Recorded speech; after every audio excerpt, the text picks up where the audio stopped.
اعوذ باللہ من الشیطان الرجیم بسم اللہ الرحمن الرحیم وما لهم به من علم، ان کے لیے اس کے بارے میں کوئی علم نہیں ہے۔ اس سے پہلے دو تین آیات جو رکوع سے شروع ہو رہی ہیں، وہ کم من ملک فی السماوات لا تغنی شفاعتهم شیئا الا من بعد ان یأذن اللہ لمن یشاء ویرضی۔ اللہ رب العزت نے مشرکین مکہ کی اس باطل نظریہ کی تردید فرمائی ہے جو ان کا نظریہ بتوں کے متعلق تھا کہ یہ اللہ تعالیٰ سے ہمیں جبراً چھڑا لیں گے۔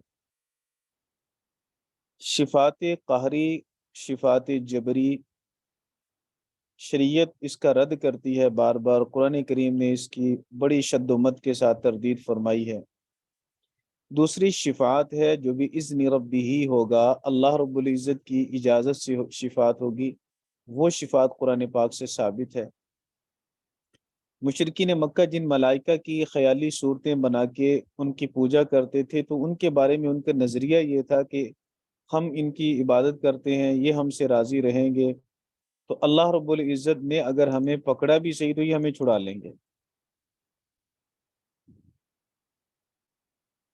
اس لیے وہ ان کو راضی رکھنے کے لیے ان کی عبادت کرتے۔ تو اللہ رب العزت نے پہلی آیت میں تو یہ فرمایا وَكَمْ مِن مَلَكٍ فِي السَّمَاوَاتِ لا تغنی شفاعتهم شیئا، آسمان میں کتنے ہی ایسے فرشتے ہیں، ان کی شفاعت کچھ بھی فائدہ نہیں دے گی۔ فائدہ کیا دے گی؟ وہ شفاعت کر ہی نہیں سکیں گے، بلکہ وہ تو اذن ربی کے خود محتاج ہیں۔ جو خود اللہ کی اجازت کے بغیر بول نہ سکے تو اس کا اللہ پہ جبر کیا چلے گا؟ وہ اللہ رب العزت سے کیسے کسی کو جبرن چھڑا سکتا ہے؟ اس لیے فرمایا کہ الا من بعد ان یأذن اللہ، مگر یہ کہ اللہ جب اسے اجازت دے دے، بعد اس کے کہ اللہ اسے اجازت دے دے، لمن یشاء، جسے اللہ چاہے، ویرضی، اور چاہت کے ساتھ پھر اللہ کی مرضی بھی ہے کہ اللہ رب العزت یوں نہیں کہ کسی کے عہدے کی وجہ سے یا کسی کے منصب کی وجہ سے، بھائی مائک بند کر لیں ضیاء الحق، اللہ رب العزت کسی سے مجبور نہیں ہوتا، راضی ہوگا اللہ تو پھر کسی کو منصب شفاعت دے گا۔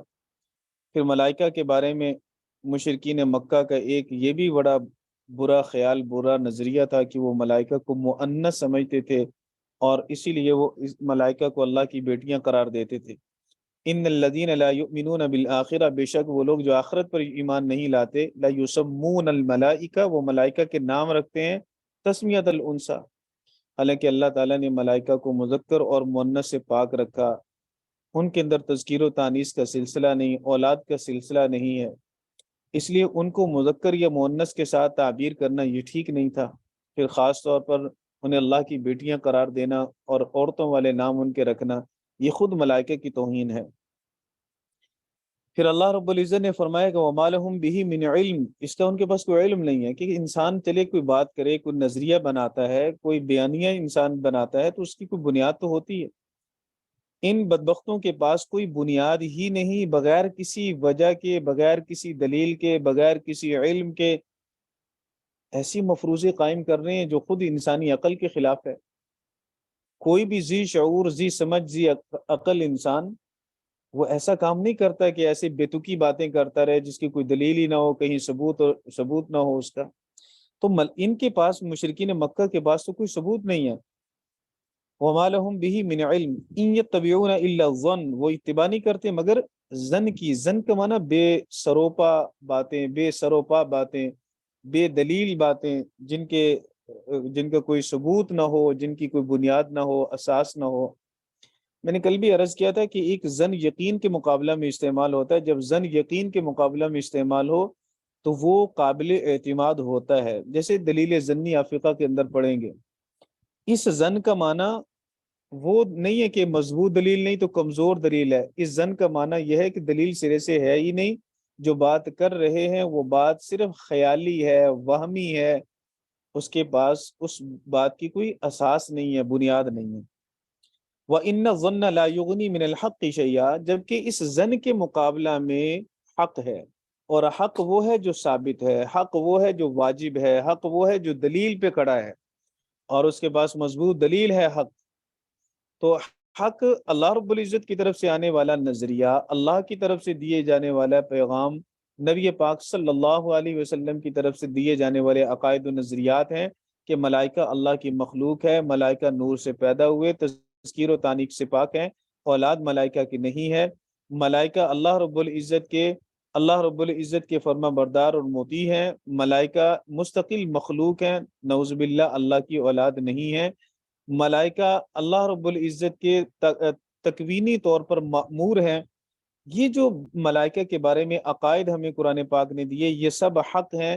اس حق کے مقابلہ میں مشرکین کے خیالی اور بے بنیاد نظریات کی کوئی حیثیت نہیں ہے۔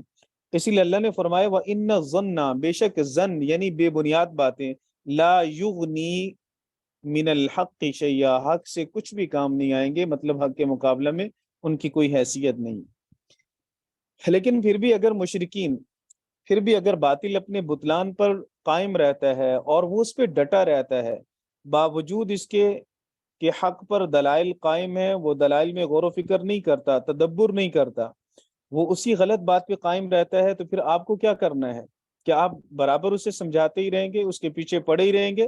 اللہ نے فرمایا کہ نہیں، فَأَعْرِضْ عَمَّنْ تَوَلَّى، جو اعراض کرے آپ اس سے اعراض کر لیجئے، جو منہ پھیر لے۔ تولا کہتے ہیں بالکل پشت، جدھر چہرہ ہے ادھر کمر کر لیں، اور جدھر کمر ہے ادھر چہرہ کر لیں، آپ بالکل گھوم جائیں، تو اس کو کہتے ہیں عربی میں تولا۔ اللہ کہتے ہیں جو حق سے یوں منہ موڑ لے کہ حق کی طرف اپنی کمر کر لے اور باطل کی طرف اپنا چہرہ کر لے، تو اے میرے محبوب فَأَعْرِضْ، آپ ان سے اعراض کیجئے۔ لیکن یہ حکم تب کا ہے جب اللہ نے ابھی جہاد کا حکم نازل نہیں کیا تھا، کیونکہ یہ صورت یہ مکی حکم ہے، مکی صورت ہے، تو مکۃ المکرمہ میں یہی تھا کہ آپ اعراض کر لیں، صبر کر لیں، لیکن آپ کسی سے لڑائی جھگڑا نہ کریں، آپ کسی سے قتال نہ کریں، معارضہ نہ کریں۔ یہاں بھی اللہ رب العزت نے جو بات فرمائی فَأَعْرِضْ عَمَّنْ تَوَلَّى، یہ جہاد کے حکم کے نازل ہونے سے پہلے ہے۔ تو من تولی عن ذکرنا، ہمارے ذکر سے انہوں نے منہ موڑا، رخ پھیرا، ولم یرید الا الحیات الدنیا، اور اس نے ارادہ نہیں کیا مگر دنیا کی زندگی کا۔ تو یہ اللہ رب العزت نے یہ جملہ ارشاد فرما کر اس کے اعراض اور اس کے تولا اور اس کے تولی کی دلیل بیان کی ہے کہ وہ کیوں اس نے اعراض کیا، رخ کیوں پھیرا، کیوں حق کی طرف کمر کی، کیوں باطل کی طرف چہرہ کیا۔ فرمائے اس وجہ سے کیا کہ اس نے دنیا کی زندگی کو ترجیح دی، اس نے دنیا کی زندگی کو چاہا۔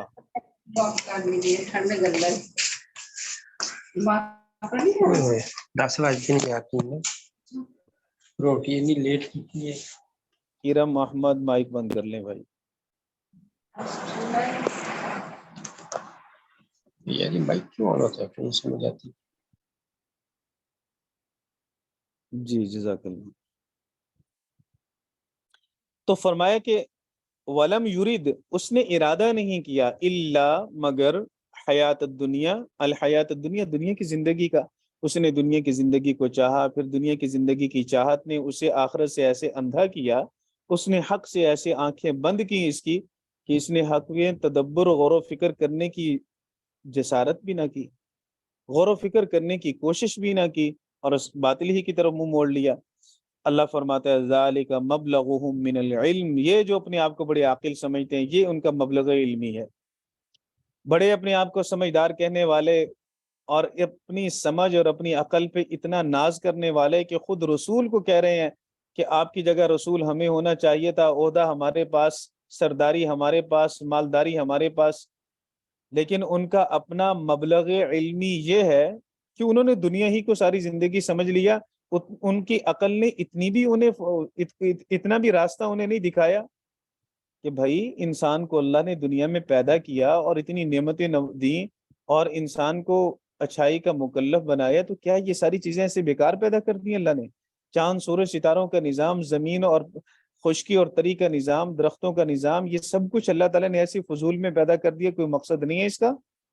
کچھ تو تدبر کرتے، کچھ تو سوچتے، کیا انہوں نے دنیا ہی کو سب کچھ سمجھ لیا؟ اگر دنیا کو سب کچھ سمجھ لیا تو یہ ان کا مبلغ علمی ہے، یہ ان کے علم کی انتہا ہے بس، جبکہ علم تو دنیا سے آگے آخرت کی باتوں کو جاننے کا نام ہے۔ جس نے دنیا ہی کو سب کچھ سمجھ لیا یہ تو بے وقوف ہے۔ آپ زاد الطالبین میں حدیث پڑھیں گے، نبی پاک صلی اللہ علیہ وسلم کی، حضور علیہ الصلوۃ والسلام نے فرمایا الکیس من دان نفسہ وعمل لما بعد الموت، عقل مند انسان وہ ہے جس نے وہ اعمال کیے جو مرنے کے بعد اس کو کام آئیں گے۔ والعاجز من اتبع نفسہ ہواها، اور بے وقوف انسان وہ ہے جس نے اپنے نفس کو اپنی خواہشات کے پیچھے لگا دیا۔ وتمنا علی اللہ، اور اللہ پر بھروسہ بھی کیا اس نے۔ تو دنیا کی زندگی کو ترجیح دے کر آخرت کی زندگی کو بھلانے والے، دنیا کی زندگی کو دنیا کی زندگی کو آگے کر کے اور آخرت کی زندگی سے نظریں موڑنے والے تو بے وقوف ہیں، جبکہ یہ اتنے بے وقوف ہیں کہ ان کو اپنی بے وقوفی کا علم بھی نہیں ہے، اور یہ اپنی اسی بے وقوفی کو سمجھ رہے ہیں کہ ہم بہت سمجھدار ہیں۔ آج کل بھی دیکھیں، دیندار، اللہ اور اس کے رسول کی اتباع کرنے والے صلحاء، علماء، متقی، مفتیان کرام، وہ کہتے ہیں کہ اللہ کی طرف رجوع کر لو، دنیا کی طرف اتنے زیادہ مگن نہ ہو، لیکن جو دنیا کا دل دادا وہ کہتا ہے کہ بھائی اس کو پتہ ہی نہیں ہے کہ دنیا چیز کس چیز کا نام ہے، اس کو کیا معلوم، یہ مولوی کی دوڑ، ملا کی دوڑ مسجد تک، بس انہیں ہر وقت آخرت آخرت آخرت، اس کے علاوہ کوئی بات آتی نہیں ہے۔ بھائی دنیا کے اندر فلاں نے اتنی ترقی کر لی، فلاں نے دیکھو کتنی ترقی کر لی، تو وہ اسے مادیات کے اندر اپنے آپ کو اتنا مگن کر لیتا ہے، مادیات کو اتنی وہ حقیقت دیتا ہے اپنے ذہن کے اندر کہ وہ آخرت کی حقیقت کو فراموش کر دیتا ہے، اور یہ خود کو عقل مند سمجھ رہا ہے، اللہ کی نظر میں یہ بے وقوف ہے۔ اس لیے اللہ رب العزت نے فرمایا ذالک، وہ طالب دنیا جس نے دنیا کو طلب کیا، مبلغہم من العلم، ان کا مبلغ علم میں سے یہ ہے ان کے علم کی انتہا۔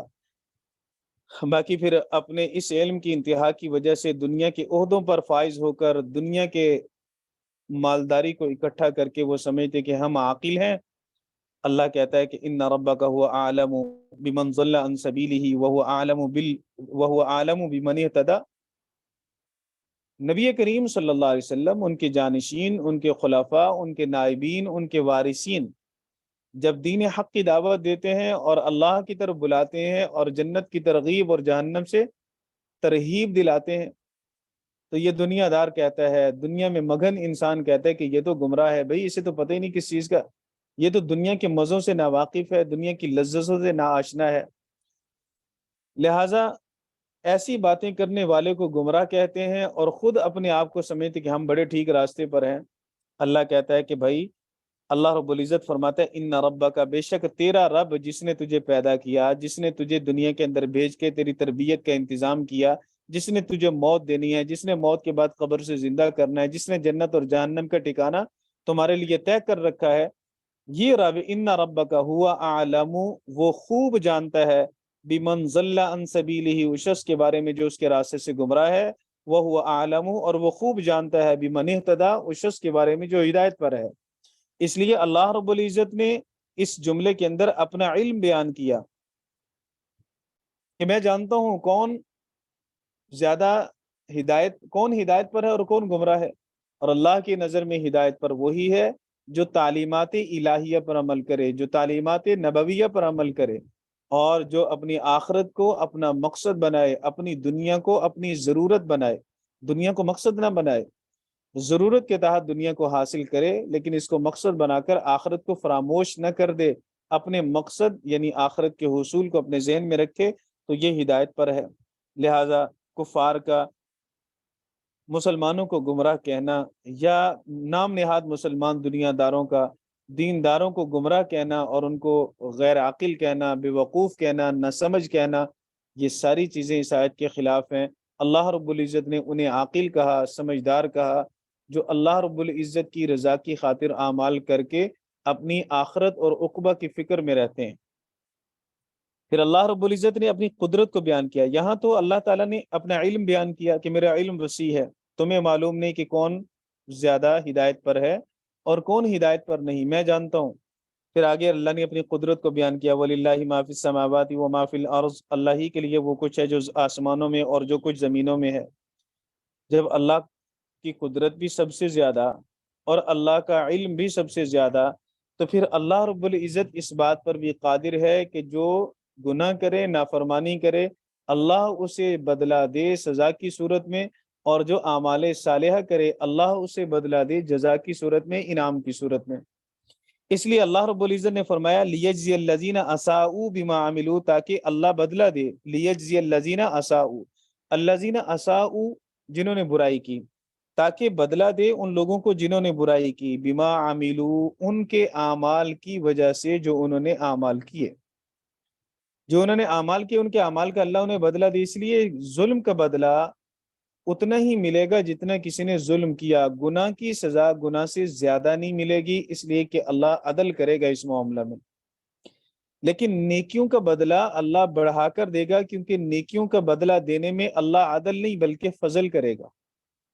اس لیے اللہ رب العزت نے یہاں ایک تو یہ بتلا دیا کہ اعمال کے اعتبار سے لوگوں کی دو قسمیں ہیں، راستے بھی دو ہیں، ان راستوں پر چلانے کے لیے راہبر بھی دو ہیں، پھر موت بھی دو طرح کی، زندگی گزارنے کے طریقے بھی دو طرح کے، آگے انجام بھی دو طرح کا۔ ایک راستہ وہ ہے جس کا راہبر شیطان ہے، ایک راستہ وہ ہے جس کا راہبر اللہ کا رسول ہے۔ جس کے پیچھے چلیں گے وہ اپنی منزل کی طرف ہمیں لے کر جائے گا۔ رسول اللہ صلی اللہ علیہ وسلم کی منزل جنت ہے، شیطان لعین کی منزل جہنم ہے۔ جس کے راستے پہ، جس کی اقتداء میں چلیں گے وہ اپنی منزل کی طرف لوگوں کو کھینچ کے لے کے جائے گا۔ اس لیے اللہ نے فرمایا کہ جب اللہ کا علم بھی کمال کا اور اللہ رب العزت کی قدرت بھی کمال کی ہے، تو پھر اللہ اس بات پر قادر ہے کہ بروں کو ان کی برائی کا بدلہ دے، اچھوں کو ان کی اچھائی کا بدلہ دے۔ اس لیے آیت مبارکہ کو دیکھیے، اللہ کہتا ہے لیجزی الذین اساءوا، تاکہ وہ بدلہ دے ان لوگوں کو جنہوں نے برائی کی، بما عملو، ان کے اعمال کی وجہ سے یا اس وجہ سے جو انہوں نے اعمال کیے، وَيَجْزِيَ الَّذِينَ، اور بدلہ دے اللہ الذین احسنوا، ان لوگوں کو جنہوں نے نیکی کی۔ احسنوا پر بات ہم پہلے بھی کر چکے ہیں کہ احسان کا مطلب جنہوں نے اخلاص کے ساتھ اعمال کیے، صرف اعمال نہیں کیے بلکہ اعمال کے ساتھ انہوں نے ایمان بھی اخلاص کے ساتھ قبول کیا، اعمال بھی اخلاص کے ساتھ کیے، تو پھر اللہ انہیں کیا دے گا؟ اللہ انہیں دے گا الحسنہ۔ اب الحسنہ کی دو تفسیریں کی گئی، ایک تفسیر تو اعمال کے ساتھ کی گئی، جب اعمال کے ساتھ اس کی تفسیر کریں گے تو بات سببیہ بن جائے گی، اور آیت کا مطلب یہ ہوگا کہ اللہ بدلہ دے ان لوگوں کو جنہوں نے اچھائی کی ان کے اچھے اعمال کی وجہ سے۔ اور اگر حسنہ کا معنی جنت کیا جائے، زیادہ تر حضرات نے حسنہ کا معنی جنت کیا، تو پھر آیت کا ترجمہ یوں ہوگا وَيَجْزِيَ الَّذِينَ أَحْسَنُوا، تاکہ اللہ بدلہ دے ان لوگوں کو جنہوں نے اچھے اعمال کیے جنت، اللہ جنت کی صورت میں بدلہ دے ان کو۔ لہٰذا اچھے اعمال کرنے والوں کو اللہ رب العزت کی طرف سے جنت ملے گی، یہ اللہ کا انعام ہے۔ اور میں نے ابھی عرض کیا کہ برے لوگوں کو ان کے برے اعمال کا بدلہ بصورت عدل ملے گا، اور اچھے اعمال کرنے والوں کو بدلہ بصورت فضل ملے گا۔ میرے اور آپ کے اعمال جنت کی قیمت نہیں ہیں، لہٰذا جب اللہ رب العزت جنت دے گا تو اپنا خالص فضل فرما کر جنت دے گا، اور اپنے فضل کی وجہ سے جنت میں داخل کرے گا۔ الذین یجتنبون کبائر الاسم، پھر یہ حسنہ کرنے والے کون ہیں، نیکی کرنے والے کون ہیں؟ تو اللہ نے فرمایا الذین یجتنبون کبائر الاسم والفواحش، وہ لوگ جو اجتناب کرتے ہیں، جو بچتے ہیں کبیرہ گناہوں سے اور فواحش سے، الا اللمم، مگر لمم۔ پہلے ہم کبیرہ گناہوں کو دیکھ لیں کہ کبیرہ گناہ کس کو کہتے ہیں۔ گناہ کبیرہ کی بہت ساری تعریفیں کی گئی ہیں، ان میں سے ایک تعریف جو سب سے زیادہ جامع ہے وہ یہ ہے کہ گناہ کبیرہ ان کو کہتے ہیں جن پر اللہ یا اللہ کے رسول صلی اللہ علیہ وسلم نے کوئی وعید نازل کی ہو، کسی سزا کا بیان کیا ہو یا لعنت فرمائی ہو، تو ہر ایسے گناہ کو گناہ کبیرہ کہیں گے، اور اس کے علاوہ جو گناہ ہوں گے ان کو گناہ صغیرہ کہیں گے۔ ابن عطا رحمہ اللہ تعالی نے فرمایا کہ اگر اللہ کے فضل پر نظر کی جائے تو کوئی گناہ گناہ کبیرہ نہیں، اور اگر اللہ کے عدل پر نظر کی جائے تو کوئی گناہ صغیرہ نہیں۔ فضل الہی کو دیکھیں، رحمت خداوندی کو دیکھیں، وہ اتنی وسیع تر ہے کہ پھر میرا کوئی بڑے سے بڑا گناہ بھی بڑا نہیں رہے گا، کہ میری اللہ کی رحمت بہت وسیع ہے۔ لیکن اگر اللہ کے عدل کو دیکھیں، اللہ کی پکڑ کو دیکھیں، تو پھر کوئی گناہ صغیرہ نہیں۔ پھر ہمیں چھوٹے سے چھوٹے گناہ سے بھی ڈرنا چاہیے کہ یہ اللہ کی پکڑ کا ذریعہ نہ بن جائے۔ اس لیے اللہ کی دونوں صفات پر نظر رکھنی چاہیے، اللہ کی رحمت والی صفات پر بھی اور اللہ کے غضب والی صفات پر بھی نظر رکھنی چاہیے۔ اس لیے خوف اور امید کے درمیان زندگی گزارنی چاہیے۔ تو ایک بات تو یہ ہوگی، عطا رحمہ اللہ تعالیٰ نے یہ فرمایا۔ تیسری تعریف گناہ کبیرہ اور صغیرہ کی یہ بھی فرمائی جاتی ہے کہ ہر گناہ اپنے اوپر والے گناہ کی طرف نسبت کرتے ہوئے صغیرہ ہے، اور اپنے سے نیچے والے گناہ کی طرف نسبت کرتے ہوئے کبیرہ ہے۔ دیکھیں 50 کا نوٹ 100 کے نوٹ کی طرف نسبت کریں تو چھوٹا ہے، لیکن 20 والے نوٹ کی طرف اگر دیکھیں نسبت کریں تو بڑا ہے۔ اس طرح ہر گناہ، اوپر والے گناہ کو دیکھیں تو بڑا، نیچے والے گناہ کو دیکھیں تو اس کے حساب سے بڑا، اور اوپر والے گناہ کی طرف نسبت کریں تو چھوٹا۔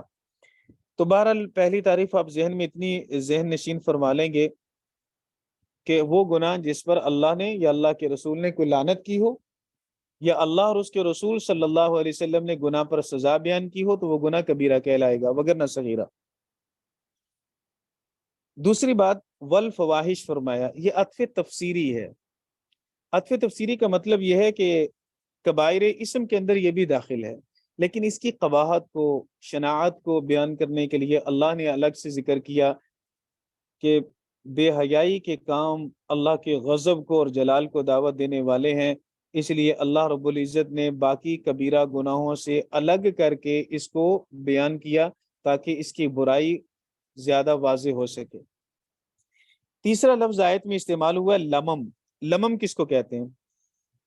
لمم کے بارے میں مصباح اللغات میں ہے کہ گناہ کے قریب چلے جانے کو لمم کہتے ہیں، اور بعض نے فرمایا کہ معمولی غلطی کو، چھوٹی غلطی کو لمم کہتے ہیں۔ اس لیے محققین مفسرین کرام نے لمم کا معنی کیا گناہ صغیرہ سے۔ لیکن آیت مبارکہ کا مطلب یہ نہیں ہے کہ اللہ نے گناہ صغیرہ کرنے کی ہمیں اجازت دی ہے۔ اس کو اچھی طرح آپ سمجھ لیجئے۔ آیت کے ترجمہ کو پہلے دیکھیے۔ اللہ کہتا ہے وَيَجْزِيَ الَّذِينَ أَحْسَنُوا، ان لوگوں، اللہ بدلہ دے ان لوگوں کو جنہوں نے اچھے اعمال کیے، بالحسنى، جنت کے ساتھ۔ وہ اچھے اعمال کرنے والے کون ہیں؟ فرمایا الذین یجتنبون کبائر الاسم، وہ لوگ جو کبیرہ گناہوں سے اجتناب کرتے ہیں، والفواحش، اور بے حیائی کے کاموں سے، الا اللمم، مگر لمم سے، مگر یعنی لمم سے وہ نہیں بچتے۔ تو اس کا کیا مطلب معنی، ظاہری معنی یہ سمجھ آتا ہے کہ شاید لمم کی اللہ اجازت دے رہا ہے کہ کبائر سے بچو، صغیرہ کی خیر ہے، لیکن یہ بات نہیں ہے بھائی۔ اللہ گناہ کی اجازت نہیں دیتا، نہ کبیرہ کی نہ صغیرہ کی۔ آیت مبارکہ کا جو صحیح مفہوم ہے وہ یہ ہے کہ اللہ رب العزت ہمیں بتلانا چاہتا ہے کہ میرے بندو، کبیرہ گناہ کرو گے تو یہ شان محبوبیت کے خلاف ہے، میرے محبوب اور پسندیدہ نہیں بن سکو گے۔ لیکن اگر صغیرہ گناہ تم سے ہو گئے تو یہ شان محبوبیت کے خلاف نہیں ہے، کرنے کی اجازت نہیں ہے تمہیں، یہ نہیں کہا جا رہا کہ کر لو، بلکہ تمہیں بتلایا جا رہا ہے کہ یہ شان محبوبیت کے خلاف نہیں۔ اگر صغیرہ گناہ ہو گئے تو تب بھی تم میرے محبوب ہی رہو گے، میرے مبغوض نہیں بنو گے۔ اس لیے اللہ رب العزت نے الا اللمم کا استثناء کیا۔ دوسری بات آپ یہ بھی ذہن میں رکھیں گے کہ کبیرہ گناہ کا ارتکاب کرنے والے کو اجر و ثواب نیکیوں پر ملتا ہے۔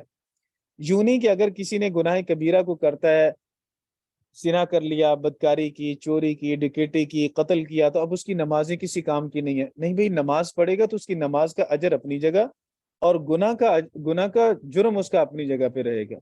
اس لیے اگر کوئی کبائر بھی کرے تو بھی اس کی نیکیوں کا اجر اللہ ضائع نہیں کرتا، اس کی نیکیوں کا اجر اللہ رب العزت دیتا ہے۔ تو اس لیے یہ دو باتیں آپ کے ذہن میں رہیں۔ پھر تیسری بات آیت مبارکہ سے ایک لطف کی بات، مزے کی بات یہ بھی ہے کہ اللہ رب العزت نے دو قسم کے لوگوں کا ذکر کیا، اور بڑی اللہ تعالیٰ نے وضاحت کے ساتھ بیان کیا کہ لیجزی الذین اساءوا بما عملوا۔ اللہ رب العزت نے پہلے اپنی علم کو بیان کیا، پھر اپنی طاقت اور قوت کو بیان کیا، اور پھر اللہ نے فرمایا کہ دیکھو جو برے اعمال کریں گے میں ایک ایک سے بدلہ لوں گا، برے اعمال کا انجام انہیں دیکھنا پڑے گا۔ تو بندہ ڈر گیا کہ میرے اللہ، اعمال تو برے ہم سے ہوئے، غلطیاں تو ہم سے ہوئی، کافر نے کفر کیا، مشرک نے شرک کیا، اور نافرمان انسان نے چوری، ڈکیٹی، بدکاری جیسے ظلم اور گناہ بڑے بڑے کیے، جھوٹ بولا، غیبت کی، چغلی کی، تو بہت سارے گناہ کیے۔ اے میرے اللہ، اگر یہی بات ہے کہ الذین اساءوا بما عملوا، جس نے بھی برے اعمال کیے اس کو اس کے برے اعمال کا بدلہ ملے گا، تو یہ بات تو بڑی مایوسی کی طرف لے کے جانے والی ہے۔ جبکہ دوسری آیت میں اللہ فرماتا ہے وَيَجْزِي الَّذِينَ أَحْسَنُوا بِالْحُسْنَى، نیکی کرنے والوں کو اللہ جنت دے گا۔ تو یہ جنت جب دے گا تو کہیں ایسا نہ ہو کہ میں نماز پڑھوں، میں روزہ رکھوں، میں قرآن پڑھوں اور پڑھاؤں تو پھر میرے دل میں خود پسندی آ جائے میں تو بھائی جنتی ہوں۔ اور خود پسندی بھی تو اعمال کو تباہ کرنے والی ہے، یہ بھی تو اللہ کی توفیق سے ہے سب کچھ، اس میں میرا کیا کمال ہے؟ اگر اللہ رب العزت نے آپ کو منتخب کیا اپنا قرآن پڑھنے کے لیے تو کمال آپ کا نہیں، یہ اللہ کی شفقت اور محبت ہے کہ اس نے اپنا قرآن پڑھنے کے لیے آپ پر نظر رحمت ڈالی ہے۔ کتنے ایسے لوگ ہیں جو اپنے آپ کو اس وقت میں اور کاموں کے اندر مشغول رکھتے ہیں اور اللہ کی نافرمانیوں میں لگے ہوئے ہیں یا اپنی دنیا داری میں لگے ہوئے ہیں، لیکن آپ کو اللہ رب العزت نے یہ توفیق دی کہ آپ نے اپنی نیند قربان کی، سارا دن کام کاج کر کے تھکے جسم کے ساتھ اور نیند سے بھری آنکھوں کے ساتھ آپ پھر بھی اللہ کا قرآن پڑھنے کے لیے بیٹھے ہیں، تو یہ اللہ کی نظر رحمت ہے۔ اللہ نے آپ کو منتخب کیا، اللہ نے آپ کو چنا ہے، اور اللہ رب العزت آپ کو کچھ عنایت کرنا چاہتا ہے، اللہ اپنے قریب تمہیں کرنا چاہتا ہے، تبھی تو اللہ رب العزت نے اس نعمت سے آپ کو نوازا۔ لیکن کہیں ایسا نہ ہو کہ دل میں عجب آ جائے، خود پسندی آ جائے، اس لیے اللہ رب العزت نے آگے فرمایا ان ربک واسع المغفرہ، بے شک تیرا رب وسیع مغفرت کرنے والا ہے۔ اے کافر، اے مشرک، اے نافرمان، مایوس نہ ہونا، توبہ کرو گے اللہ گناہ معاف کر دے گا، کیونکہ اللہ وسیع مغفرت کرنے والا ہے۔ ساری زمین و آسمان کے خلا کو بھر دو گناہوں سے، اور پھر تمہارے دل میں ندامت اور شرمندگی آئے اور آنکھوں سے ایک مکھی کے سر کے برابر بھی پانی کا قطرہ نکل آئے، آنسو نکل آئے، میرا اللہ ساری جہنم کی آگ کو بجھا دے گا تمہارے اس آنسو سے، اور اللہ رب العزت تمہیں جہنم سے آزاد کر دے گا، اس لیے کہ تم نے نادم ہو کر اللہ سے معافی مانگ لی۔ ان ربک واسع المغفرہ، شیطان کو اللہ ذلیل و خوار کرتا ہے اس وقت جب مؤمن بندہ، جب کوئی بندہ مسلمان ہو کر ایمان لا کر مسلمان ہوتا ہے، یا جب کوئی گنہگار مسلمان اللہ سے توبہ کر کے اللہ سے اپنا رابطہ، اپنا تعلق بحال کرتا ہے تو اللہ خوش ہوتا ہے اور شیطان اس پر پریشان ہوتا ہے۔ اور دوسری طرف اللہ رب العزت نے نیکی کرنے والوں کو بھی فرمایا کہ عجب میں مبتلا نہ ہونا، خود پسندی میں مبتلا نہ ہونا، اس لیے کہ جنت تمہیں اعمال کی وجہ سے نہیں، میری بخشش اور مغفرت کی وجہ سے ملے گی۔ ان ربک واسع المغفرہ، بے شک تیرا رب وسیع مغفرت کرنے والا ہے۔ پھر لفظ رب کے اندر بڑی محبت ہے، جیسے لفظ رب کا ہم بار بار ترجمہ کرتے چلے آ رہے ہیں، رب کا معنی پرورش کرنے والا، پرورش کرنے والے محسن ہوتا ہے، دنیا میں ماں باپ پرورش کرنے کا ذریعہ بنتے ہیں، کتنی محبت ہوتی ہے ماں باپ سے، وہ ہمارے محسن ہیں، انہوں نے کمایا اور ہمیں کھلایا، دھوپ اور گرمی برداشت کر کے ہمارے لیے محنت مزدوری کی، اور پھر ہمارے لیے انہوں نے ہماری سہولتوں کا انتظام کیا، تو ایک دل کے اندر اس محسن کی محبت آتی ہے۔ تو رب بھی وہی محسن ہے، اس لیے لفظ رب لا کر بھی اللہ نے میرے اور آپ کے دل میں اپنی محبت کو بیدار کیا کہ سمجھو اس رب نے کتنی نعمتیں تمہارے لیے پیدا کی، اس کو سوچو، تصور کیجئے، اور جب اس رب کی محبت تمہارے دل میں آئے گی تو صلح کرنے میں دیر نہیں لگاؤ گے، پھر اللہ رب العزت کے ساتھ صلح کر لو گے۔ وہ عالم بکم، وہ خوب جانتا ہے تمہیں، اذ انشأکم من الارض، جب اس نے تمہیں زمین سے پیدا کیا، مراد مٹی سے پیدا کیا۔ دیکھیں ہم سب تو مٹی سے پیدا نہیں ہوئے، ہمارے ابا سیدنا آدم کو مٹی سے پیدا کیا گیا، اس لیے اللہ رب العزت نے ہم سب کی طرف نسبت کر دی، یا یوں بھی کہہ سکتے ہیں کہ ہم سب براہ راست مٹی سے پیدا تو نہیں ہوئے لیکن بالواسطہ مٹی سے پیدا ہوئے۔ انسان نطفے سے بنتا ہے، لیکن نطفہ کہاں سے بنتا ہے؟ نطفہ ان چیزوں سے بن رہا ہے جو ہم جسم کے اندر لے کے جاتے ہیں بصورت غذا، وہ غذا کہاں سے آتی ہے؟ غذا مٹی سے آتی ہے۔ جو چیزیں ہم کھاتے ہیں کہاں سے آتی ہیں؟ مٹی سے پیدا ہو رہی ہیں۔ تو وہ مٹی سے پیدا ہونے والی چیزیں ہی جب ہمارے جسم میں بن جاتی ہیں، خون بنتی ہیں، خون سے مادہ منویہ بنا، اور اسی مادہ منویہ سے انسان کی تخلیق ہوئی، تو ہر انسان بلا واسطہ نہ صحیح، بال واسطہ مٹی سے پیدا ہوا، اور سیدنا آدم علیہ الصلوۃ والسلام بلا واسطہ مٹی سے پیدا ہوئے۔ اللہ کہتا ہے وَإِذْ أَنْتُمْ أَجِنَّةٌ فِي بُطُونِ أُمَّهَاتِكُمْ، جب تم جنین تھے، اجنہ یہ جنین کی جمع، جنین کہتے ہیں خون کے لوتھڑے کو، جب تم ابھی جنین تھے اپنی ماں کے پیٹوں کے اندر، اپنی ماں کے رحم میں، پیٹ میں، تو اس وقت بھی اللہ تمہیں جانتا تھا، تم نہیں جانتے تھے۔ جب تم مٹی کے تھے اللہ تمہیں جانتا تھا، تم نہیں جانتے تھے۔ اور جہاں سے تمہارا خمیر لیا جانا تھا، تم ابھی پیدا بھی نہیں ہوئے تھے، اللہ تب بھی جانتا تھا کہ یہاں سے تمہارا خمیر لیا جائے گا۔ اللہ نے اپنے علم کی وسعت کو بیان کیا، جب تم ماں کے پیٹ میں تھے اور ابھی جنین تھے، تمہارا ابھی جسم بھی نہیں بنا تھا، تمہیں شعور بھی نہیں ملا تھا، اللہ تمہیں اس وقت بھی جانتا تھا اور تم نہیں جانتے تھے۔ اس لیے اللہ رب العزت کے اس وسیع علم پر اعتماد کیجئے، اور اعتماد کر کے اللہ رب العزت نے جو خیر اور شر کے راستے تمہارے لیے واضح کیے ان میں سے خیر کے راستے کو اپنے لیے انتخاب کیجیے۔ فلا تزکوا انفسکم، اپنے نفسوں کو پاکیزہ نہ بیان کرو، اپنے نفسوں کا تزکیہ بیان نہ کرو، یعنی یوں نہ کہو کہ میں متقی ہوں، میں بڑا نیکوکار ہوں۔ نبی پاک صلی اللہ علیہ وسلم کے سامنے ایک بچی کا نام لیا گیا، زینب بنت سلمہ رضی اللہ تعالیٰ عنہ۔ ان کا نام پہلے تھا برہ، برہ کا معنی نیکی کرنے والی۔ حضور علیہ الصلوۃ والسلام نے فرمایا کہ برہ نام ختم کرو، زینب نام رکھو، اور یہی آیت تلاوت کی، فلا تزکوا انفسکم، اپنے نفسوں کا تزکیہ بیان نہ کرو۔ زینب کا معنی توبہ اور استغفار کرنے والی، معافی مانگنے والی۔ معافی کون مانگے گا؟ جس سے گناہ ہوں گے، جس سے غلطیاں ہوں گی۔ تو اس نام کے اندر عاجزی انکساری ہے، لیکن برہ والے نام کے اندر عاجزی انکساری نہیں ہے۔ اس لیے دوسری بات یہ بھی ہے کہ کسی بھی انسان کو اپنے خاتمے کا علم نہیں ہے۔ دیکھو مدار ہمیشہ خاتمے پر ہے۔ اللہ کے رسول صلی اللہ علیہ وسلم نے بھی فرمایا انما حضور علیہ الصلوۃ والسلام نے فرمایا کہ انما الاعمال بالخواتیم، خاتمے پر اعمال کا مدار ہوتا ہے۔ تو صرف متقی بننا نہیں بلکہ تقوی کو موت تک لے کے جانا ہے۔ ایک آدمی ساری زندگی نمازیں پڑھتا ہے، انجام خدا نہ خواستہ برا ہوتا ہے۔ ایک آدمی ساری زندگی کفر و شرک میں گزارتا ہے، موت سے چند لمحے پہلے ایمان کی توفیق ملتی ہے، سیدھا جنت میں چلا جاتا ہے۔ تو انسان کو اپنے انجام کا علم نہیں۔ بڑے بڑے علماء بھی گمراہ ہوتے دیکھے، اور بڑے بڑے کفار کو توبہ کر کے ایمان کی حالت میں دنیا سے جاتے بھی دیکھا اور سنا گیا۔ تو یہ اللہ کا نظام ہے، اس لیے ہمیشہ اپنے انجام سے ڈرنا چاہیے۔ اس لیے اللہ نے فرمایا فلا تزکوا انفسکم، اپنے نفسوں کا تزکیہ بیان نہ کرو۔ آپ کو کیا معلوم ہے آپ کا خاتمہ کس سال پہ ہونا ہے؟ لیکن تحدیث بن نعمت کے طور پر اگر اللہ نے کوئی اعزاز دیا ہے تو اس کو صرف نعمت کے طور پر بیان کرنے میں حرج نہیں، جبکہ دل میں تواضع اور انکساری ہو، تکبر نہ ہو۔ اللہ کہتا ہوا عالم بمن اتقى، اللہ خوب جانتا ہے اس شخص کو جو متقی ہے، اس لیے تم اپنا تقوی بیان نہ کرو۔ سیدنا عبداللہ بن عباس رضی اللہ تعالیٰ عنہ فرماتے ہیں کہ افرأیت الذی تولی، والی آیت یہ مرتدین کے بارے میں نازل ہوئی۔ بعض نے کہا ولید بن مغیرہ، یہ مسلمان ہونے کے قریب تھا، اسلام کی طرف اس کا کچھ ذہن راغب ہوا، تو مشرکین میں سے کہ اس کے دوست نے کہا کہ آر دلائیے اس کو کہ بھئی باپ دادا کے دین کو کیوں چھوڑ رہے ہو؟ تو اس نے کہا کہ میں اس لیے چھوڑ رہا ہوں کہ مجھے لگتا ہے کہ اگر میں اس پہ قائم رہوں گا تو میں جہنم میں جا گروں گا۔ اس نے کہا اچھا جہنم میں گرو گے؟ اب میرے ساتھ معاہدہ کر لو، مجھے کچھ پیسے دے دو، میں تیرا عذاب میں اپنے سر پہ لے لوں گا۔ بطور تضحیک کے کہا، بطور مذاق کے کہا۔ پھر بالآخر ان کے اندر کچھ معاہدہ بھی ہوا کچھ رقم کا۔ اس نے کہا کہ ٹھیک ہے میرا عذاب تیرے ذمہ ہوا، اگر اللہ نے پکڑا تو تو عذاب بھگتے گا میرا۔ کچھ پیسے دے دیے، اس کے بعد پھر کچھ پیسے روک لیے۔ تو اسی کو اللہ رب العزت نے ان آیات مبارکہ میں بیان کیا، افرأیت الذی تولی، کہ آپ نے دیکھا اس شخص کو تولا جس نے اعراض کیا، کس سے؟ ایمان سے، جس نے ایمان سے اپنا رخ موڑ لیا جبکہ بات دین کی سمجھ آ چکی تھی۔ وَأَعْطَى قَلِيلًا، اور اس نے تھوڑا سا دیا، جتنا مال مقرر تھا اس میں سے تھوڑا سا دیا۔ وَأَكْدَى، اور باقی سے رک گیا۔ ایک ترجمہ اس آیت کا یہی کیا گیا، لیکن امام قرطبی رحمہ اللہ تعالی نے تفسیر قرطبی کے اندر اس کا ترجمہ تھوڑا الگ کیا۔ یہ عام زیادہ تر مفسرین نے ترجمہ جو کیا میں نے کر دیا۔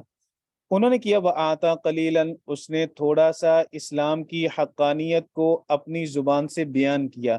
لفظی ترجمہ ہے آتا قلیلاً، اس نے تھوڑا سا دیا۔ تو کیا دیا؟ اپنی زبان سے اسلام کو تعریف دی تھوڑی سی۔ وَأَكْدَى، پھر جب مشرک نے اسے منع کیا اور مشرک نے ملامت کی تو وہ رک گیا۔ ایک انہوں نے یہ ترجمہ کیا، یہ بھی شان نزول کے بالکل مناسب ہے، لیکن جو ظاہری ترجمہ ہے وہ یہ ہے وَآتَى قَلِيلًا، اس نے تھوڑا مال دیا، وَأَكْدَى، اور رک گیا۔ ویسے اکدا یہ قدیہ کی جمع ہے، یہ قدیہ سے مشتق ہے، اور اس کا معنی ہوتا ہے سخت پتھر۔ آپ بنیاد کھودیں، کھوتے کھوتے نیچے کو پتھر آ جائے تو بندہ کھدائی سے رک جاتا ہے، چونکہ نیچے بڑی سخت زمین آ گئی یا پتھر آ گیا، تو اسی سے اکدا ہے۔ اکدا کا معنی رک گیا، تو جو وہ خرچ کر رہا تھا مال اللہ کے راستے میں، اس سے وہ رک گیا۔ عندہ علم الغیب فہو یرا، اللہ کہتا ہے کیا اس کے پاس غیب کا علم ہے؟ تو وہ دیکھتا ہے۔ اس نے غیب دیکھا، جہنم کا بوجھ وہ اٹھا لے گا۔ اس کے پاس غیب کا علم ہے کہ یہ قیامت والے دن ایسے ایک دوسرے کا بوجھ دوسرے پر لاد دیا جائے گا، جبکہ یہ بات غلط ہے۔ اس کے پاس کوئی ایسا غیب کا علم نہیں ہے کہ اللہ رب العزت ایسی کوئی اجازت دے گا کہ وہ غیب کا علم تھا اس لیے وہ ضامن بنا۔ اللہ رب العزت نے اس کے زمان کی تردید کی ہے۔ عندہ علم الغیب، کیا اس کے پاس علم غیب ہے؟ تو شروع میں جو حمزہ استفہامیہ ہے یہ انکار کے لیے ہے، مطلب اس کے پاس غیب کا علم نہیں ہے. فَهُوَ يَرَى تو وہ دیکھتا. ام لم يُنَبَّأ کیا نہیں خبردار کیا گیا بما فی صحف موسیٰ اس چیز سے جو موسیٰ علیہ السلام کے صحیفوں میں ہے. یہ 10 صحیفے سیدنا موسیٰ علیہ السلام کو تورات کے علاوہ ملے تھے. اللہ رب العزت نے ان کا ذکر فرمایا جس سورہ اعلیٰ کے آخر میں بھی ہے فی صحف ابراہیم و موسیٰ. تو اصل بتلانا یہ چاہتے ہیں کہ اگر اس کو دین متین سمجھ نہیں آتا تو بدبخت پہلی کتابوں کو ہی دیکھ لیتا, تورات کو دیکھتا, انجیل کو دیکھتا, صحف ابراہیم کو دیکھتا, صحف موسیٰ کو دیکھتا. ان میں بھی تو یہ بات لکھی ہوئی ہے کہ کوئی کسی کا بوجھ نہیں اٹھا سکے گا. وہ بات آگے آ رہی ہے. اللہ کہتا ہے ام لم یونبا کیا اسے خبر نہیں دی گئی بما فی صحف موسیٰ جو سیدنا موسیٰ علیہ السلام کے صحیفوں میں ہے.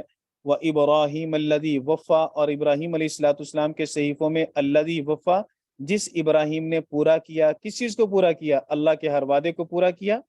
توحید کی خاطر جتنے مصائب سے سیدنا ابراہیم گزرے وہ مصائب بڑے بڑے سخت تھے اور جان لینے والے مصائب تھے.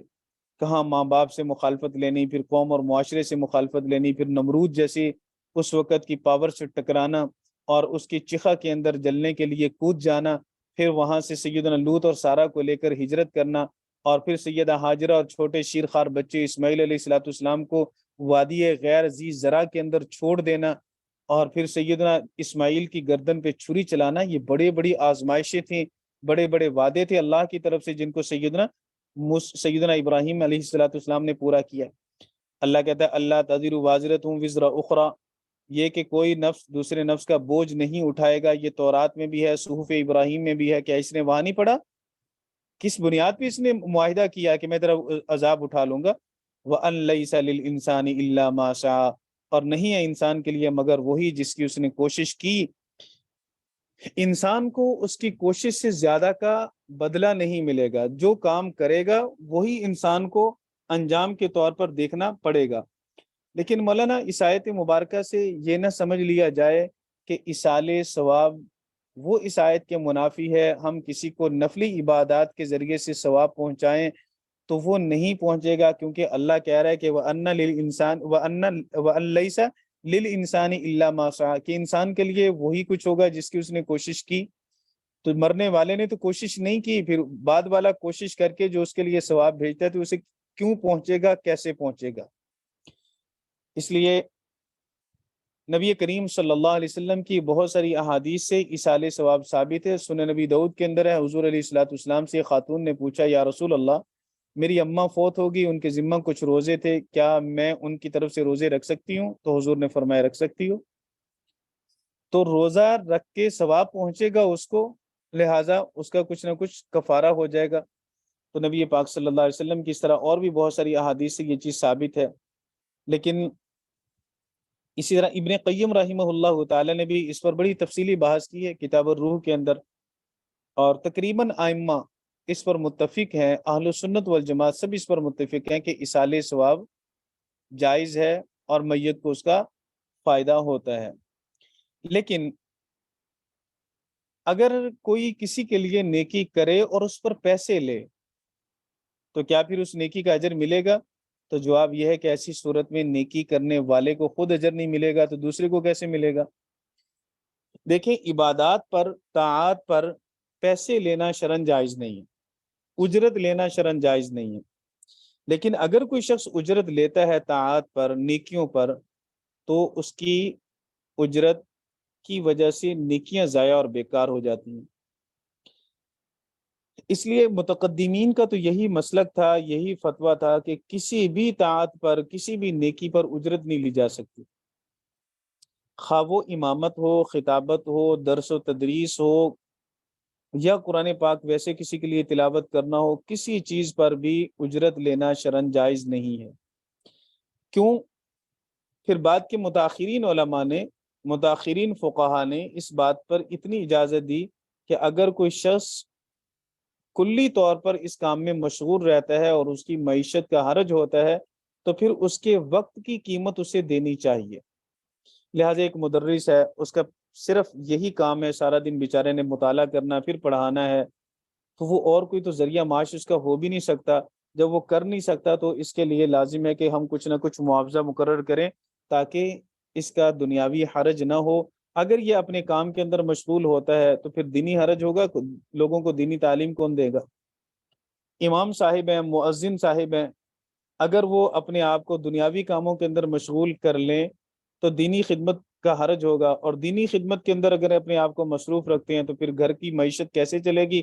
اس لیے اجازت دی ایسے لوگوں کے لیے کہ وہ ان کو تنخواہ کی صورت میں وقت کی قیمت دی جائے، لیکن وہ عبادات جن پر کسی کی معیشت کا انحصار نہیں ہے، جیسے کبھی کوئی فوت ہوتا ہے تو اس کے لیے قرآن خوانی کی جاتی ہے، تو قرآن خوانی کے لیے تو بھائی پورا مہینہ کو کسی کے لیے بک نہیں ہوتا، وہ تو چند گھنٹوں کا کام، چند منٹوں کا کام ہے، اس کے لیے اس پر کسی کی معیشت کا انحصار بھی نہیں ہے، تو وہاں کسی قیمت پر بھی پیسے لینا جائز نہیں رکھا گیا۔ اور جب پیسے لینا جائز نہیں ہے تو اگر کوئی پیسے لے کر یہ کام کرتا ہے تو پھر اس کو خود اجر نہیں ملے گا، آگے کسی اور کو کیسے ملے گا؟ پھر پیسے لینے کی دو صورتیں ہیں، ایک صورت تو یہ کہ طے کر لیے جائیں، اور دوسری صورت یہ کہ طے کوئی نہیں کیے، کہنے والا کہ بھی میں نے تو مانگے نہیں، انہوں نے خود ہی دے دیے۔ بھائی عرف کے اندر کچھ چیزیں ایسے معروف ہوتی ہیں کہ وہ بیان نہ بھی کی جائیں تو وہ بیان ہی کی طرح ہوتی ہیں، تو عرف کے اندر یہ بات ہے کہ جس کو ہم بلائیں گے کچھ نہ کچھ دینا ہی دینا ہے، تو یہ شرعن ایسا کرنا جائز نہیں ہے۔ المعروف کل مشروط، جو چیز معروف اور مشہور ہو وہ مشروط کی طرح ہوتی ہے۔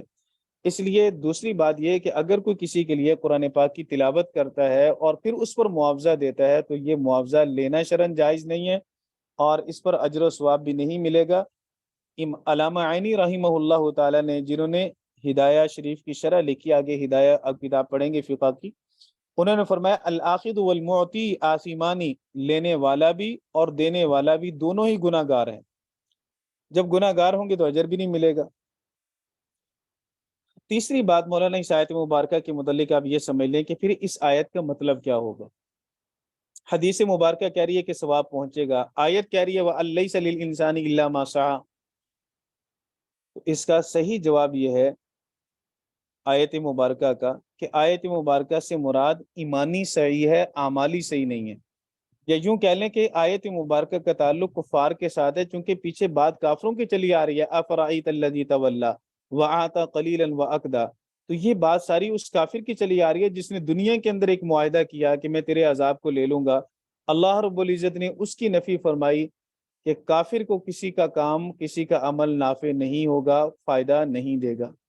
مولانا عزیز الرحمن رحمہ اللہ تعالیٰ دارالعلوم دیوبند کے صدر مفتی تھے، سبق پڑھاتے پڑھاتے اسی آیت پر جب آئے تو ان کے ذہن کے اندر یہی اشکال آ گیا، اور اسی پہ بیچارے پریشان ہوئے، اتنا پریشان ہوئے کہ رات کو سونا بھی ان کے لیے مشکل ہو گیا، کہ حدیث میں یہ ہے کہ اجر ملتا ہے، اصالے ثواب پہنچتا ہے، ثواب جاتا ہے، آیت کہہ رہی ہے کہ نہیں جاتا۔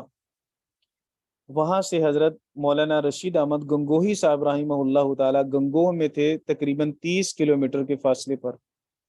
آپ علم کی طلب اور دین کو سمجھنے کا جذبہ اندازہ لگائیے، ایک بندہ اتنے بڑے عہدے پر ہو خود، اور عمر بھی کافی ضعیف ہو چکا ہو، وہاں سے پیدل چلے مفتی عزیز الرحمان صاحب رحمہ اللہ تعالیٰ، اور 30 میل کا سفر رات کو تنہا پیدل کر کے گنگوہ پہنچے، مولانا رشید احمد گنگوہی صاحب رحمہ اللہ تعالیٰ کے پاس۔ تہجد کے وقت میں رات کے آخری حصے میں وہاں پہنچے تو حضرت نے پوچھا بھی کیسے آنا ہوا؟ فرمایا کہ ایک علمی اشکال ہے میرے ذہن میں اس کو حل کرنا چاہتا ہوں۔ کیا علمی اشکال ہے؟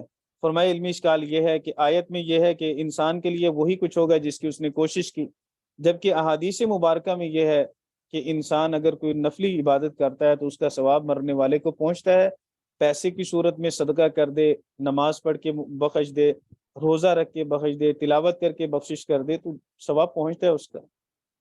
تو حضرت نے فرمایا کہ بھائی وَأَن لَيْسَ لِلْإِنسَانِ إِلَّا مَا سَعَىٰ سے مراد ایمانی سعی ہے۔ اگر کوئی شخص دنیا سے کافر چلا گیا تو بعد والا بندہ کلمہ پڑھ کے اسے بخشتا رہے تو اسے اس کے کلمہ پڑھنے کا، ایمان لانے کا، اس مرنے والے کو کوئی فائدہ نہیں ہوگا۔ یہ مطلب ہے اس کا ایمانی صحیح۔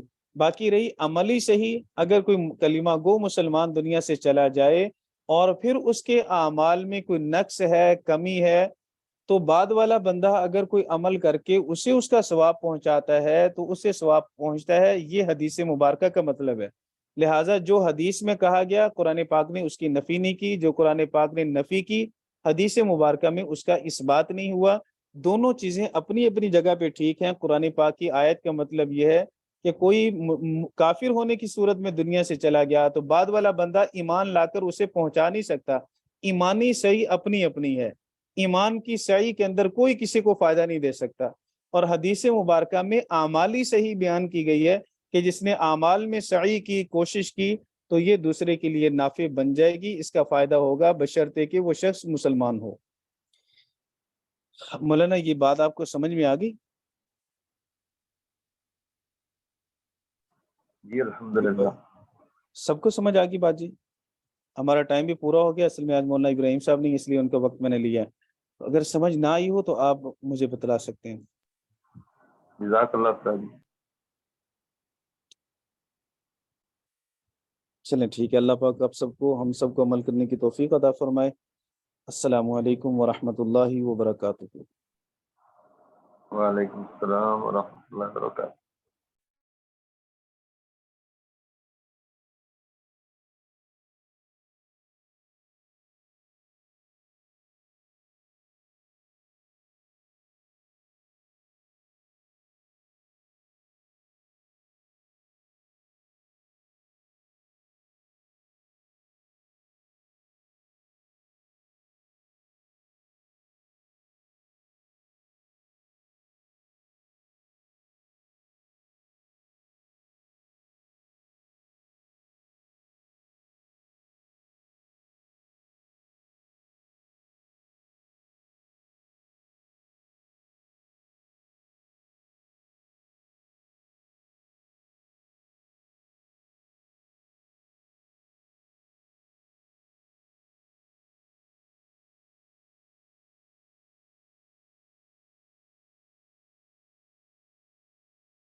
السلام علیکم ورحمۃ اللہ وبرکاتہ۔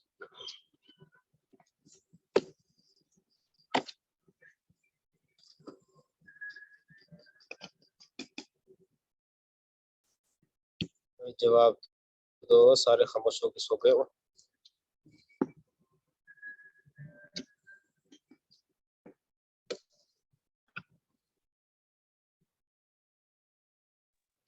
السلام علیکم ورحمۃ اللہ وبرکاتہ۔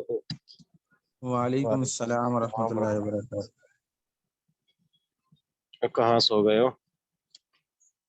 وعلیکم السلام ورحمۃ اللہ وبرکاتہ۔ آواز آ رہی ہے استاد جی؟ جی جی آ رہی بالکل آ رہی ہے۔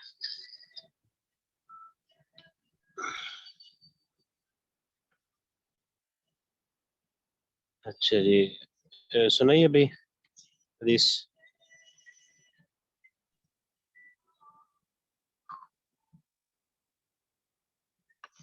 قفلۃ، بسم اللہ الرحمن الرحیم۔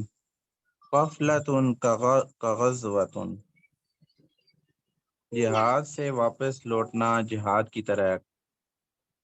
قفلۃ کمینی سفر سے واپس آنا، اس سے مراد جہاد کا سفر ہے۔ کغزوۃ کاف حروف جارہ میں ہے، غزوۃ غزوہ، اس سے مراد غزوہ ہے۔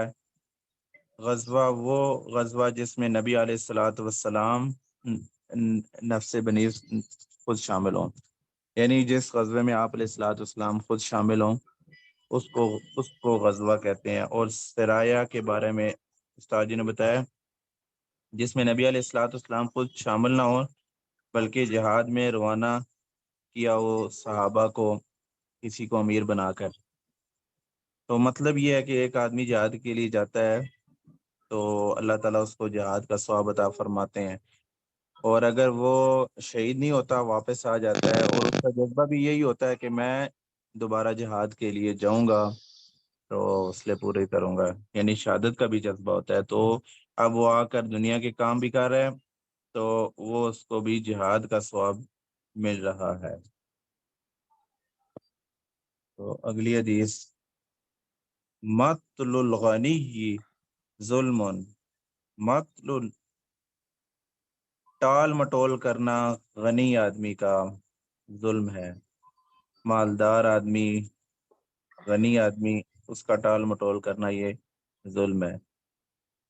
کہ بعض لوگ عادت سے مجبور ہوتے ہیں، پیسے ہونے کے باوجود کسی سے ادھار لے بھی لیتے ہیں لیکن ٹال مٹول کرتے رہتے ہیں، واپس نہیں دیتے،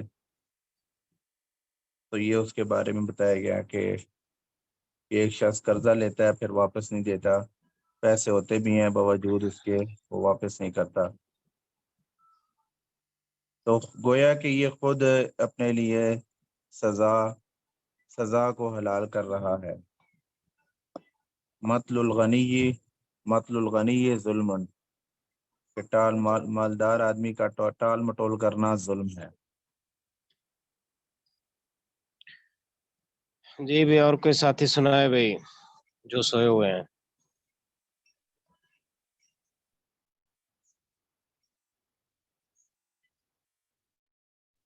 سنائیے بھائی۔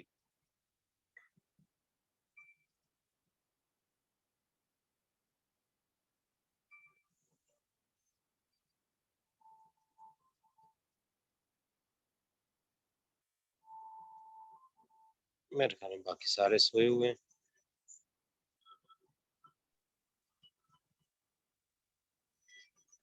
ہو سکتا ہے کھانا وغیرہ کھا رہے ہیں استاد جی، کھانا کھا رہے ہیں مولانا۔ پھر ہم سے بھی نہیں پوچھتے، ہاں یہ بھی ہم ہے، سے تو پوچھ لیں، ہم سے تو پوچھ رہے ہیں بھی آپ بھی کھانا کھائیں گے کہ نہیں۔ یہ تو ضروری ہے استاد جی۔ اور بالکل۔ استاد جی نے سبق آج تفسیر کا پورا گھنٹہ پڑھایا، شاید تھک گئے ہوں۔ اچھا۔ ہاں پورا گھنٹہ ابراہیم صاحب کا بھی انہوں نے وہ پیریڈ انہوں نے لیا ہے، ابراہیم صاحب نہیں تھے۔ ہوں،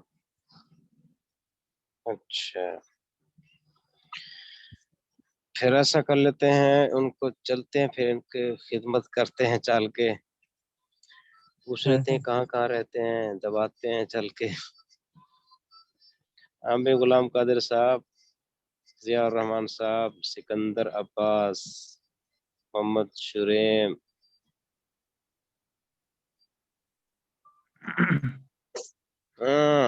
آ رہی آواز۔ بسم اللہ کوشش الرحمن کر رہے ہیں بولنے کی، کوشش کر رہے ہیں، اسپیکر آن کر لیا ہے۔ جی استاد جی، ہوں، غفلتن عقبتن، ہاں یعنی تھکے جات سے تھکے لگ رہے واپس ہیں، آنا بھی۔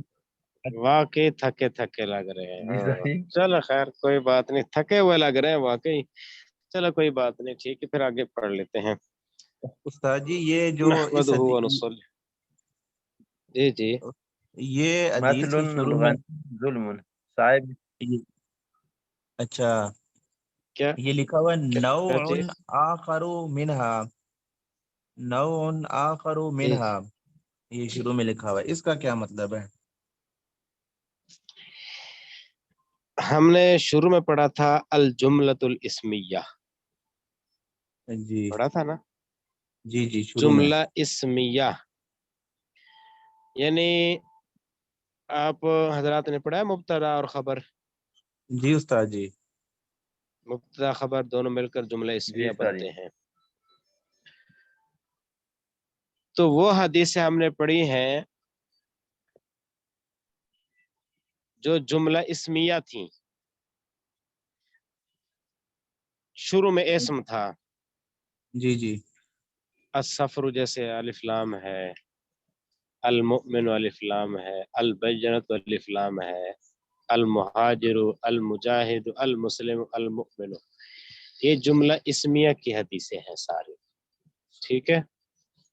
جی جی اور اب یہاں دیکھیے قفلتن، شروع میں الف لام ہے، الف لام میم نہیں ہے، الف لام نہیں ہے۔ الف لام نہیں ہے، ٹھیک ہے۔ اور یہاں آگے قفلتن، آخر میں تنوین، دو پیش۔ جی آپ نے پڑھا ہوگا کہ اسم کی علامتیں، ایک علامت شروع میں الف لام ہو، دوسری علامت آخر میں تنوین ہو، جی بالکل استاد ٹھیک جی۔ ہے۔ تو یہاں سے جو دوسری جو علامت ہے نا آخر میں تنوین ہو، اور اسی جی طرح آپ نے یہ اسم کی علامتیں بھی پڑھی ہوگی، مضاف اور مضاف الیہ ہوں تو یہ بھی اسم ہوتا ہے، ٹھیک ہے۔ جی جی استاد الف جی۔ لام جو اسم کی جو علامت ہے الف لام، اس کے علاوہ جو علامتیں ہیں اسم کی، اب آگے حدیث جتنے بھی آئیں گی وہ علامتیں آئیں گی۔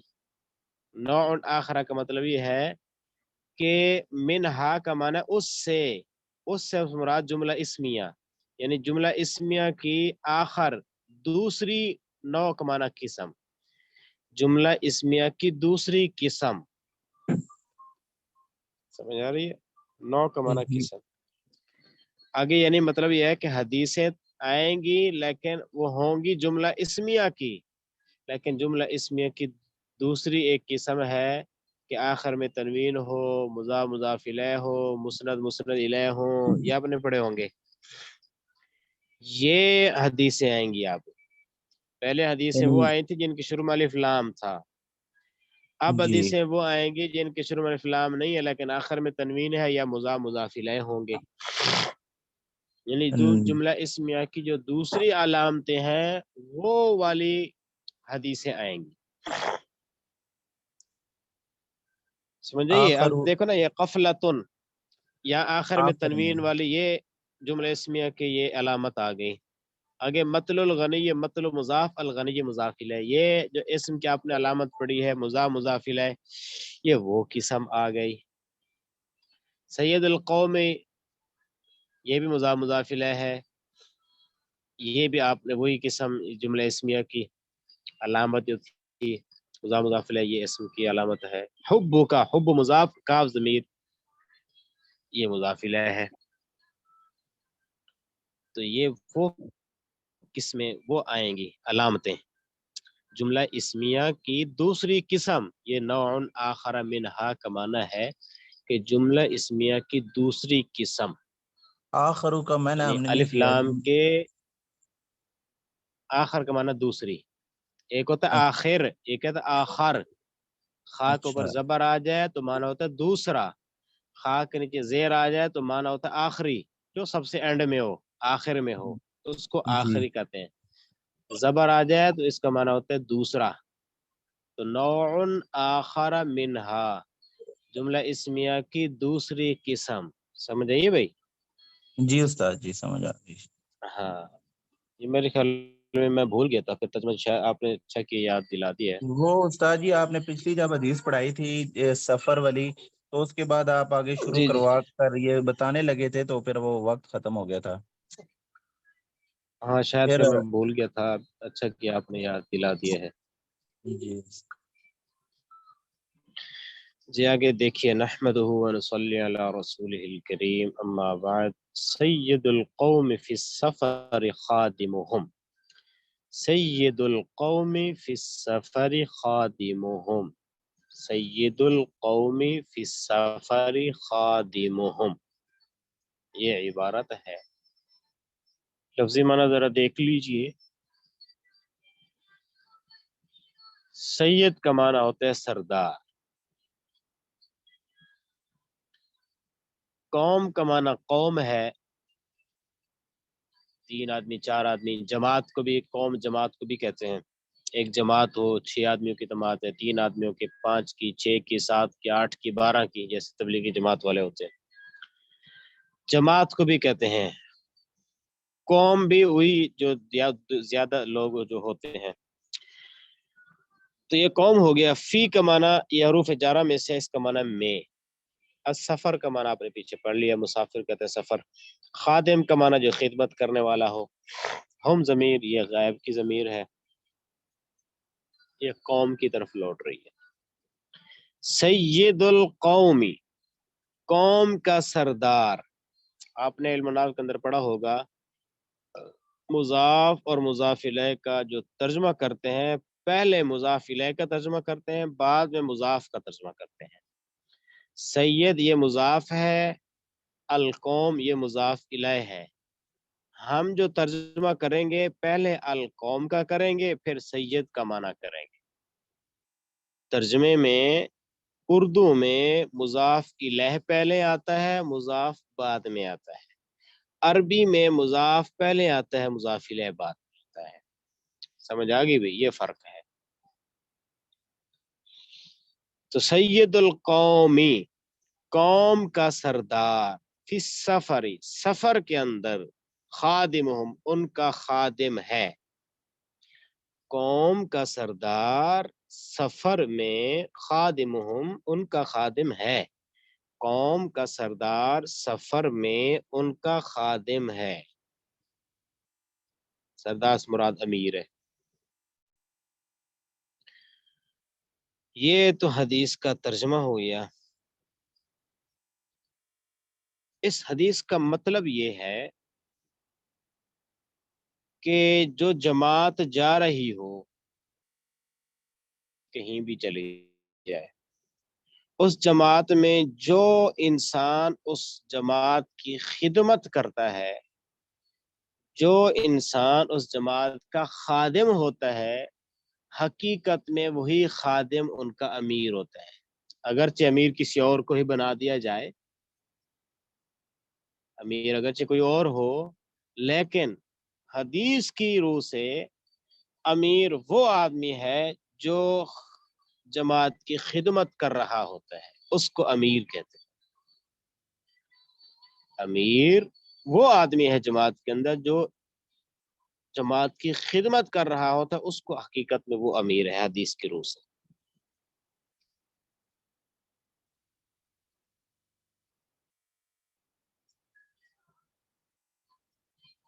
ایک مرتبہ ایک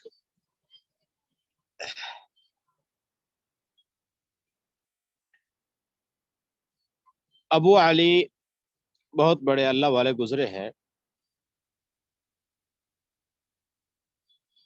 انہوں نے ایک جماعت کو روانہ کیا سفر میں، اس سفر کا امیر بنا دیا عبداللہ کو۔ اس کا نام، ایک آدمی کو سفر امیر بنا دیا، اس کا نام تھا عبداللہ۔ اب جو عبداللہ نامی جو امیر بنایا،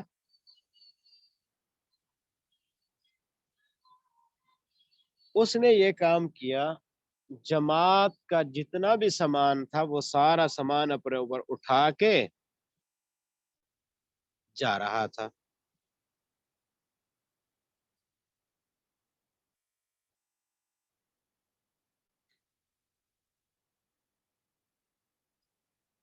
تو سفر کے اندر بھی سارا سامان ان کا اٹھاتا تھا، اور جہاں کہیں پڑاؤ ڈالتے وہاں ان کی خدمت بھی کرتا تھا۔ ایک رات بارش ہو گئی،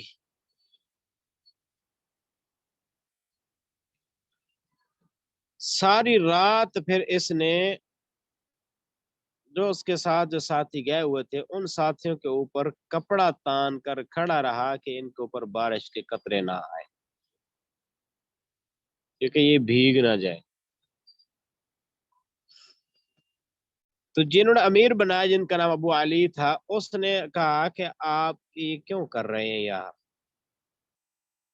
آپ بیٹھ جائے، آپ تو ہمارے امیر ہیں۔ انہوں نے آگے سے جواب دیا، جن کو امیر بنایا، امیر صاحب نے کہا تم نے مجھے امیر بنایا ہے تو امیر کی اطاعت بھی تو کرو نا، پھر یعنی مجھے منع نہ کرو. یہ ہے خدمت کا جذبہ. دین بھی تین چیزوں کا نام ہے نا، اللہ کی اطاعت، اللہ کی فرمانبرداری، نبی کریم صلی اللہ علیہ وسلم کی اطاعت اور مخلوق کی خدمت. ان تین چیزوں کا نام دین ہے.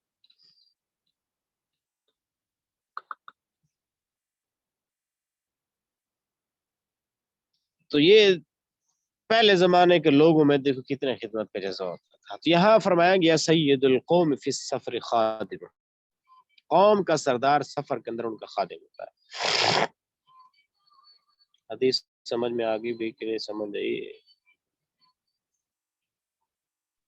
آگے استاد جی الحمدللہ. جی استاد جی. اگلے حدیث پر دیکھیے بھائی، حبک الشیء یعمی ویسم، حبک الشیء یعمی ویسم، حبک الشیء یعمی ویسم. یہ حدیث کا ترجمہ ہو گیا. حب کا معنی محبت کرنا، کاف ضمیر کا معنی تیری، مخاطب کی ضمیر ہے. شے کا معنی چیز ہو گیا. یعمی کا معنی نابینا کر دینا، اندھا بنا دینا. یسم کا معنی بہرا کر دینا. معنی یہ ہے کہ حبک الشیء، تیری محبت، الشیء کسی چیز سے، یعنی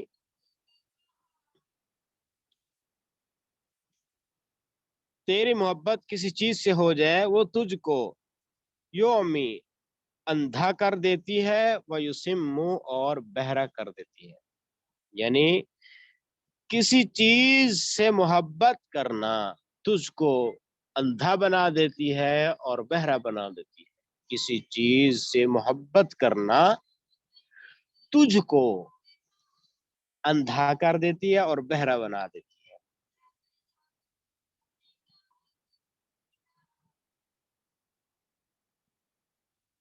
حبک الشیء، تیرا محبت کرنا کسی چیز سے، یعمی اندھا بنا دیتی ہے اور بہرا بنا دیتی ہے. یہ تو محبت، یہ تو ترجمہ ہو گیا.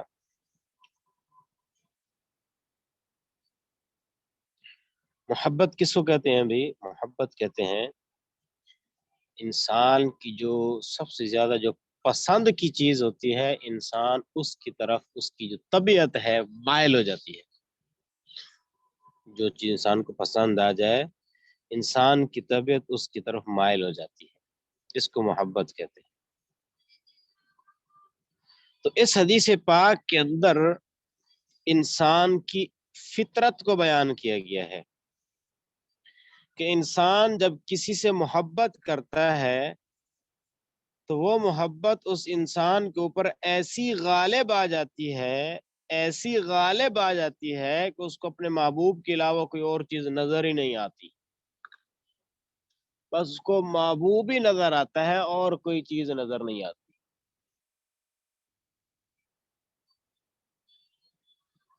اور کوئی چیز چونکہ نظر نہیں آتی، اس کو کہتے ہیں یعمی، اندھا ہو گیا محبت میں، اس کو کوئی چیز نظر نہیں آتی.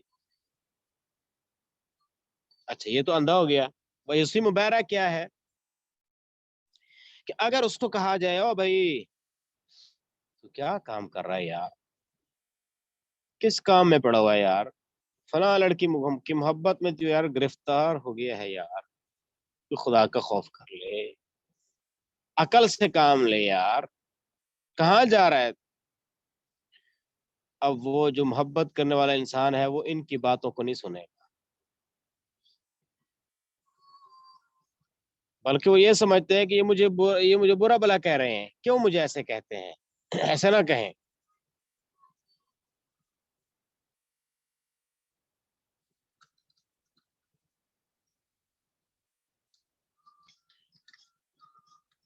تو یہ چونکہ دوسرے آدمیوں کی بات سن نہیں رہا، تو اس کو تعبیر کے یوسم سے بہرا ہو گیا ہے.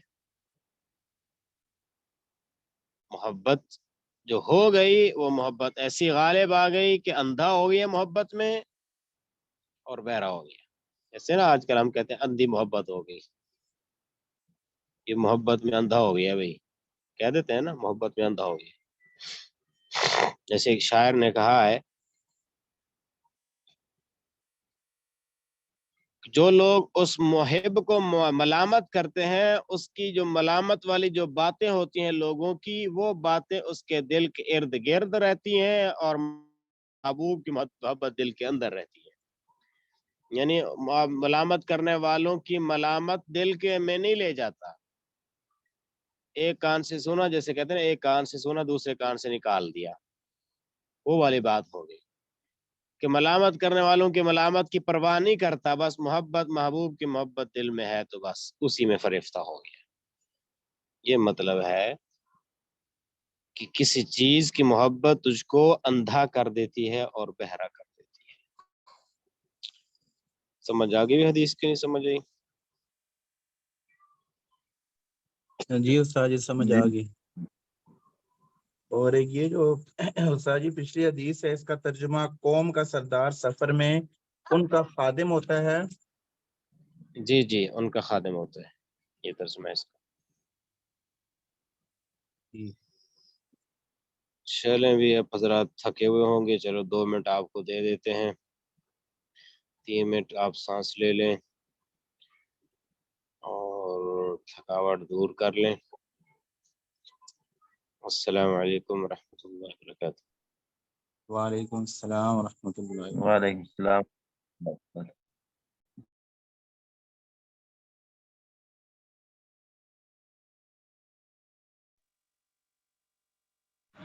وعلیکم السلام ورحمۃ اللہ وبرکاتہ.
السلام علیکم ورحمۃ اللہ.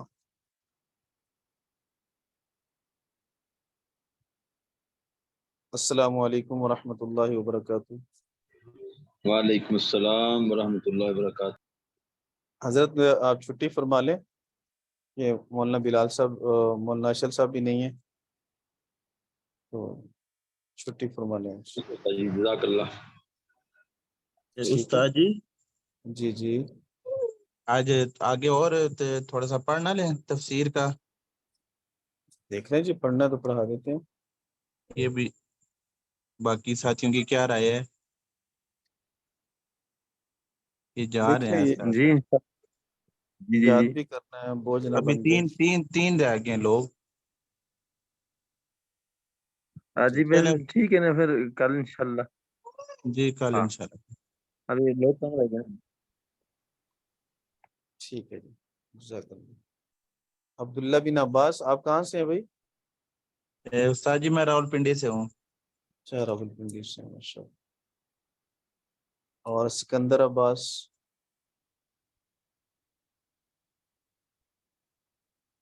شاید کھانا کھا رہے ہوں استاد جی. جی کھانا کھا رہے ہوں گے استاد جی. ہوں اچھا اچھا، کھانا یہ کھا. دبئی سے اچھا اچھا، سکندر عباس سب دبئی سے ہیں. چلے ماشاء اللہ. ٹھیک ہے جی، فی امان اللہ. السلام ٹھیک، علیکم ورحمۃ اللہ وعلیکم وبرکاتہ. السلام. السلام علیکم. وعلیکم السلام ورحمۃ اللہ وبرکاتہ.